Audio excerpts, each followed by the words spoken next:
राम राम जय खानदेश.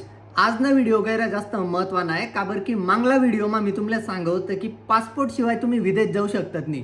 तेना व्यतिरिक्त अजून एक महत्वाची गोष्ट आहे की तेनाशिवाय बी तुम्ही विदेश जाऊ शकतात नाही, ती म्हणजे विजा. प्रत्येक देशना वेगवेगळा विजा राहतस, वेगवेगळी फीस राहस. काही विजा गैरा सोपा राहतात ज्या लगेच भेट जातस, काही विजा गैरा कठीण राहतात ज्या चांगलाच भेटतात नाही. तर आज आपण असा विजा बद्दल बोलणार आहेत जो विजा मनाकडे आहे. त्या विजाना नाव आहे C1D विजा. हा एक अमेरिकन विजा आहे आणि दुनियाना सगळ्यात कठीण विजापैकी एक आहे. तर अमेरिकाना सगळ्या विजासाठी इंटरव्ह्यू देना पडस आणि अमेरिकानी जर क्रूज कंपनी तुम्हाला जॉईन करणी असेल म्हणजे अमेरिकन क्रूज कंपनी तेनासाठी लागत C1D विजा. म्हणजे अमेरिकाना समुद्रासाठी म्हणजे पाणी मारावासाठी आपले C1D विजा लागस.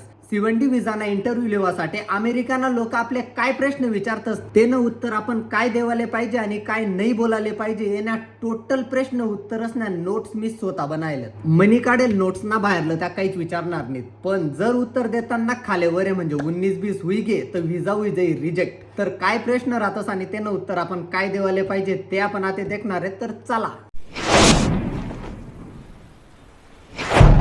सुरुवातले त्या तुमले गैरा कॉमन प्रश्न विचारतील, फॉर शुअर विचारतील. आमना 80 पोरसना बॅच मधून सगळ्यातले तेच नाही या 4 कॉमन प्रश्न विचारवतात. प्रश्न पहिला, which ship you will be joining.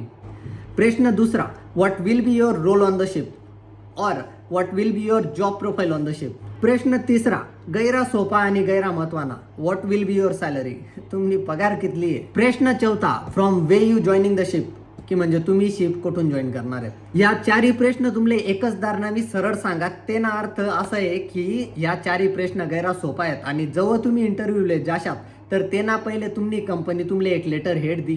तेनावर सगळं काही मेन्शन राहील की तुम्ही जॉब प्रोफाईल काय राही, तुम्ही सॅलरी कितली राही, तुम्ही शिप कुठून जॉईन करणार आहे, सगळं काही त्यांनावर देल राहील. पण जे लेटर हेड तुमले देल राहील ते तुम्ही प्रॉपर वाची समजा, म्हणजे पाठ करील्या रट्टा मारिल्या. एम्बेसीना समोर असं नका कर जात रिजेक्ट करतात तुम्हाला विजा म्हणून. जे ते प्रॉपर वाचीसन जा आणि प्रॉपर ऐका त्या काय म्हण राहणार. ओके. प्रश्न पाचवा, what qualifies you for this job और why you want to join the ship. या दोन्ही प्रश्न जवळपास सारखाच आहेत, फक्त नेमन आहे का कन्फ्युज नका होऊ. आता या प्रश्नानं उत्तर तुमले गैरसमाईसन दे नाही, म्हणजे थोडं बी आता होईना आणि समोर नाले नाही आवडणं तर तुम्हाला विजा होई जाई रिजेक्ट. तर या प्रश्नानं उत्तर तुमले असं देणं आहे, सर म्हणजे सर असेल तर सर, मॅडम असेल तर madam. For example, sir I am working for so and so company as a chef. The work which I'm doing on land right now, the same work I'm going to do on board. And I'm very excited. It will be a whole new challenge for me and I'm really looking forward for it. बस इतलंच बोलणं आहे, जास्त काही बोलायला गरज नाही. जर तेच हाऊच प्रश्न थोडासा फिरायसन विचारा आणि तुमले कन्फ्युजन होय ना तर फक्त इतलंच बोलणं आहे की sir what work which I am doing on land the same work I am going to do on board on ship over there. काही बी बोला पण इतलंच बोलणं आहे, इतलं बोलशात तरी चाली. पण ध्यानमा ठेवा, उत्तर देवानंतर असं कधीच बोलू नका की this is why I qualifies for this job, that's why I qualifies for this job. ये ना मग काय होईल, तुम्हाला ॲटिट्यूड दिसेन आणि तुम्हाला विजा होऊ शकस रिजेक्ट. म्हणून फक्त एवढंच बोला जेवढं मी तुमले सांगरानू. Just keep it simple and sweet. प्रश्न नंबर 6, what is the guarantee that you will be return back to India. म्हणजे काय गॅरंटी आहे की तुम्ही भारत परत येशात. तेसले आपल्यावर तर गैरा मोठा डाऊट आहे भारतना लोकसवर की आपण तडे जासू तटेच राहायचं असू तर आपण परत येवा नाहीत का बरं, तटे पैसा जास्त आहे तेनामुळे गैरा लोक विजा रिजेक्ट होतच, म्हणून त्यातल्या डाऊट येवायला नाही पाहिजे. गैरा सोपं प्रश्न आहे ते नामा तुमले काहीच ऍड नाही करणे की I love my country, wherever I go I will be come back, I can not live my country. इथला नाटक नाही करण्यात तडे. सोपं ठेवू नये. तुमले एक सरळ आणि सोपं उत्तर मी सांगस. Sir I have contract with so and so company, top of that I have my friends and family in India. बस इतलंच बोलणं आहे. त्यातल्या आईने सांगणं की परत इसन मला मन बापना धंदा देख नाही, मला लग्न करणे, गर्लफ्रेंड आहे म्हणे आठे मला वावरं करण्यात, बकऱ्या चारण्यात. प्रश्न 7वा, how did you get this job, की म्हणजे हाऊ जॉब तुमले कसा भेटणार. हे न उत्तर गैर साधं आहे, फक्त इतलंच बोलणं आहे, थ्रू इंटरनेट. त्यातल्या आई नका सांगा की मी आठे गय तू तटे गय तू, मला मन सासूने सांग फुवानी सांग. काहीच नाही बोलणं, फक्त बोलणं आहे थ्रू इंटरनेट. म्हणजे इंटरनेटवरून मला या जॉबबद्दल माहीत पडणं बस. प्रश्न 8वा, गैरा महत्वाना गैरा ट्रिकी म्हणजे तुम्ही या प्रश्नामुळे फसू शकतास. म्हणजे बराच लोकच ना रिजेक्शन ह्या प्रश्नामुळे बिवस. तो प्रश्न म्हणजे what if you are offered job in USA for so and so dollar. तर हा एक प्रश्न नाहीये, एक जाई आहे. त्यांना फसू नका की तुमले जर US मा जर ह्या डॉलरवर जॉब भेटणार तर तुम्ही काय करशात, तो जॉब तुम्ही लेशात का. आणि जर तुम्ही त्यासले सांग की maybe I will think about that, probably I will take that opportunity असं सांगताच त्या क्षणला तुम्हाला व्हिसा रिजेक्ट होईल. तर तुमले फक्त इतलंच बोलणं आहे की sir I have contract with so and so company and I am extremely sorry that I would like to deny that offer because I have already my dream job. फक्त तुमले इतलंच बोलणं आहे की मनपा ऑलरेडी मला ड्रीम जॉब आहे, त्यामुळे मला कोणताच दुसरा जॉब नको आहे. प्रश्न 9, डू यू हॅव CDC और do you have Siemens book, की म्हणजे तुमच्याकडे CDC आहे का. जर तुमच्याकडे शे तर तेसले तुम्ही द्या, जर नाही आहे तर तुम्ही सांगा की yes sir I have applied for it, की मनी CDC साठी अप्लाय करेल.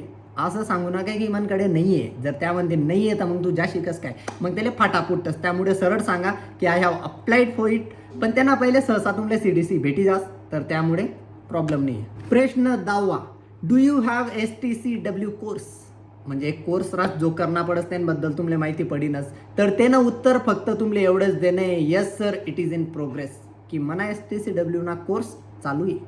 फक्त एवढं सांगणं आहे बस, अजून काहीच नाही बोलणं आहे. प्रश्न 11, do you have enough ties in India that you will return back, म्हणजे तुमच्याकडे इथल्या गोष्टी आहेत का बाबा भारतमा की तुम्ही त्यासनासाठी भारत परत येशात, असा प्रश्न आहे. तर त्यानं उत्तर तुमले फक्त एवढंच देणं आहे, yes sir I have enough ties in India, I have my family in India, I have my wife, I have my friends, I have my own house, I have my car, I have my farm. मनकडे बकऱ्या आहेत, ढोरं आहे, तुमले फक्त त्यासले इथलं समजाने आहे नाही सांगणं that's why I will come back, म्हणजे मन सांगेल ना that's why that is why, काहीच नाही बोलणं आहे. फक्त त्यासले तुम्ही या गोष्टी साध्या साध्या मोजी दावा आणि सोपा प्रश्न आहे, आरामतून उत्तर द्या. ओके. प्रश्न 12, do you have any relative in US, आणि ह्या प्रश्नानं उत्तर फक्त तुमले हा किंवा नाही मध्ये नाही. मला वैयक्तिक मत आहे की तुम्ही या प्रश्नानं उत्तर द्या की no sir I don't have any relative in US. मनासोबत व्हिजाना इंटरव्ह्यू देवाले गोवानी मैत्रीण होती म्हणे, तर तिले तेसनी सेम प्रश्न विचारा की do you have any relative in US. तिने उत्तर दिनं नॉट रिअली. रिजेक्ट कट्टा का होता विजा तिनं आत्ताटेच 5 स्टार हॉटेलमा गोवाले फ्लोर मॅनेजर होती ती. इंग्रजी टाइमपास असेल का तिने, तरी रिजेक्ट होई घेतं. म्हणजे सोपा आणि सरळ उत्तर द्या, शानपणा करा, कांडू जाईन तडे. जर तुम्ही बोलनात की यस सर अमेरिकाले म्हणे आक्कड सासूरास, तर काय होई माहिती आहे का, तुमना आक्कड सासूना पत्ता, तिनं नाव, ती तठे काय करस, ती कोठे रास, यांनी पुरी डिटेल तुमले तडे देणी पडी.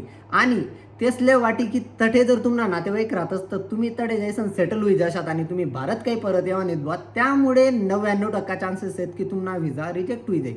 म्हणजे इथल्या चौकशा करापेक्षा सरळ सांगा मन तडे कोणीच नाही, मग तटे तुम्हाला नातेवाईक असोत किंवा नसोत.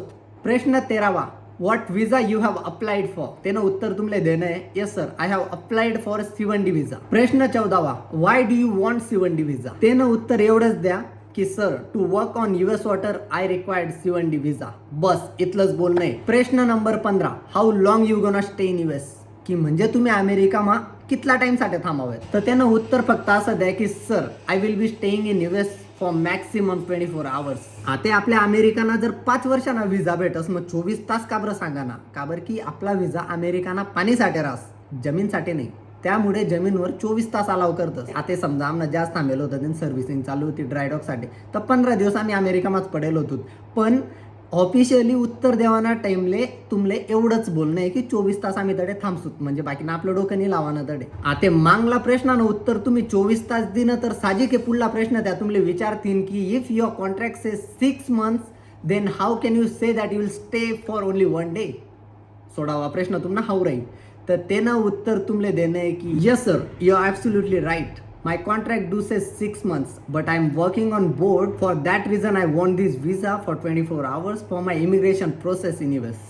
बस तुमले इथलंच बोलणं आहे की मला फक्त इमिग्रेशन प्रोसेस करासाठी 24 ताससाठी व्हिसा पाहिजे, दॅट्स इट. ते ना मा तुमले काहीच ॲड नाही करणं आहे. आणि व्हिसाना इंटरव्ह्यूमा जे बी विचारा ना ते बी ह्या नोट्सना मधलंच विचारतील. तर फक्त तुमले काय करणं आहे, हाई प्रॉपर समजिले नाही, वाची समजाने, पाठ करी समजाने, आणि जे बी बोलशात ते तुम्ही कॉन्फिडंटली बोला, लाऊडली बोला, क्लिअरली बोला, म्हणजे आत्मविश्वास कन बोला, जोरमा बोला आणि स्पष्ट बोला.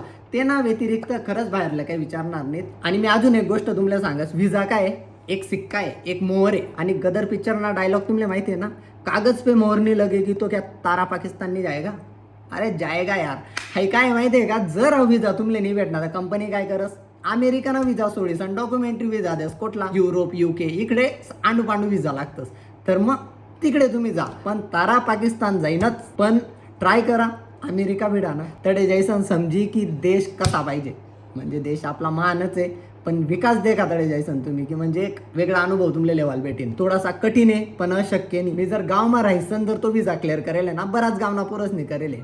त्यामुळे काहीच मोठी गोष्ट नाही आहे. तयारी करा आणि स्पोकन इंग्लिशवर फोकस करा. इंग्रजी चांगली राहीन, बाकी सगळे इझी आहे तुमच्यासाठी. आणि व्हिडिओ कसा वाटना कमेंटमा नक्की सांगा. चॅनल सबस्क्राईब करा, इंस्टाग्रामला जैसन फॉलो करा. तिकडे शॉर्ट आणि गैरा माहितीपूर्ण व्हिडिओ राहतस म्हणावाला, तर तिकडे बी जैसन देखा. तर पुढला व्हिडिओ मग आपण लवकरच भेटतो. जय खानदेश.